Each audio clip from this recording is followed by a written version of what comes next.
Martino. Cube Radio. Cube Radio. Cube Radio. Cube Radio. En direct à LCN. Salut Richard.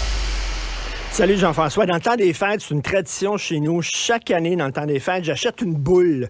Une boule de Noël particulièrement belle. Tu sais, il y a des boutiques spécialisées de trucs de Noël à l'année longue. Et j'achète tout le temps une boule qui est très belle, une fois par année. C'est notre tradition. Et cette année, j'ai mis le paquet, il faut dire. Là, j'ai mis de l'argent, mais regarde-moi ça. Ça, c'est une... On en sort C'est pas. tellement une belle boule de Noël que... Ça vaut cher. Ça vaut cher. J'ai mis de l'argent de côté toute l'année et je trouve que c'est représentatif du Noël de 2022. Une fois, je vais accrocher ça à mon arme. C'est bon. Je faisais mon épicerie, je voyais des pommes de salade justement en fin de semaine. Je pouvais pas m'empêcher de penser à toi. Richard, tu voulais revenir ce matin sur cet épisode de l'Université d'Ottawa qui avait invité l'ambassadeur de Chine et qui a dû finalement s'excuser de son comportement.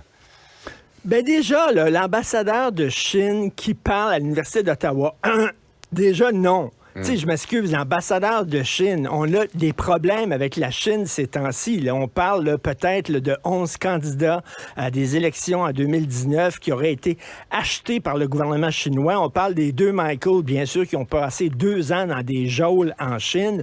On est en guerre froide avec la Chine et là, on permet à l'ambassadeur de venir faire de la propagande dans une université. Déjà, c'est une mauvaise décision.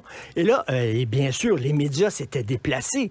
Certainement, il y avait plein de médias, caméras, etc. pour voir qu'est-ce que l'ambassadeur de Chine va dire aux étudiants. Et là, l'ambassadeur dit au recteur, Jacques Firmon, il a dit « Ça me tente pas d'avoir des médias, là. Je veux pas être filmé. » Fait qu'ils ont sorti les médias de la Chambre. Écoute, c'est incroyable. Là, j'ai 2 références pour toi. Okay? 2 références. Une référence littéraire, une autre cinématographique. Littéraire. En 1574, je crois, il y a un livre qui a été écrit par Étienne de la Boétie qui s'appelle « Traité de la servitude volontaire ». Étienne de la Boétie s'est demandé pourquoi les gens acceptent volontairement d'être esclaves. Pourquoi ils acceptent ça? Et il y a une phrase dans ce traité-là qui dit « Ils ne sont grands que parce que nous sommes à genoux. » Voilà.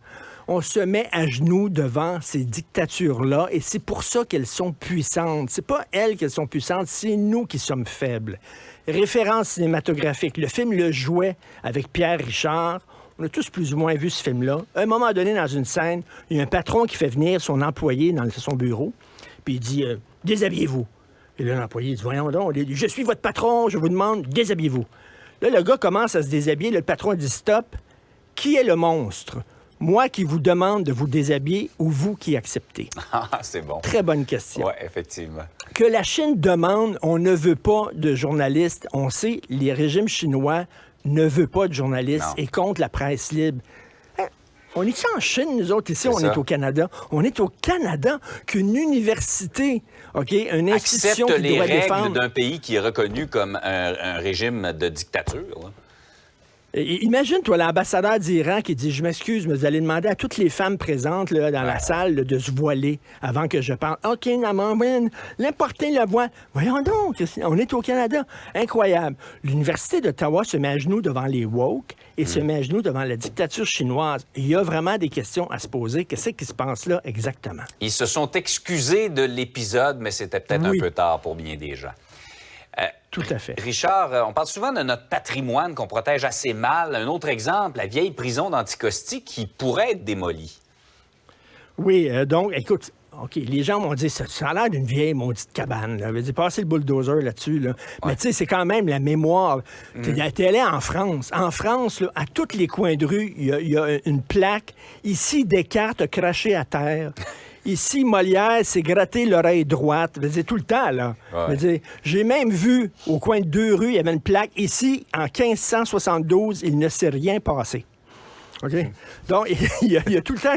On célèbre le passé tout le temps en France. Ici, on rase, tu sais. On n'a pas cette culture-là, on dirait. Hein? Les anglophones l'ont. Sais-tu pourquoi je préfère les cantons de l'Est aux Laurentides? Les Laurentides, c'est francophone. Les Laurentides, on va te raser ça, on va mettre de la tôle ondulée. C'est-tu beau? de la tôle ondulée, tu sais. Alors que tu vas dans les cantons de l'Est et tu vois des vieilles granges qui sont restaurées, des vieilles églises, des vieux cimetières loyalistes et tout ça. Les anglophones font attention à leur patrimoine. Les francophones, pas. Il fut un temps, le plus beau cadeau que tu pouvais faire à un jeune Canadien-Français de 16 ans, c'est d'y acheter un dentier. Tu comprends-tu? C'était la tradition. Tu avais 16 ans comme cadeau, là, tu te faisais tout enlever les dents, tu mettais un dentier. C'est tellement plus dadon. Écoute, t'enlèves ça, tu mets ça dans un verre d'eau le soir. Tu n'as pas besoin de les brosser. C'est tellement facile d'entretien. Puis tout ça. Dans un de ses romans, Leonard Cohen, dans un de ses romans, il écrit que toutes les filles canadiennes, françaises, québécoises, francophones qui cruisaient à l'époque, qui avaient 16, 17, 18 ans, avaient toutes des dentiers. Il écrit ça. Mais tu sais, il y a un côté où on aime le neuf. Ouais. On n'aime pas le vieux au Québec, tu sais, les Francs. Et je trouve qu'au contraire, notre patrimoine, tu sais, il faut quand même le protéger. Et bon, c'est peut-être une vieille cabane, mais c'est quand même, tu sais, c'est une vieille prison qui était là. Puis c'est une valeur. Puis pour les touristes, c'est intéressant, tout ça. Donc, il faudrait peut-être plus protéger ça. Et c'est pas comme si c'était un cas isolé. Absolument pas. Je viens de manger pour 2 piastres.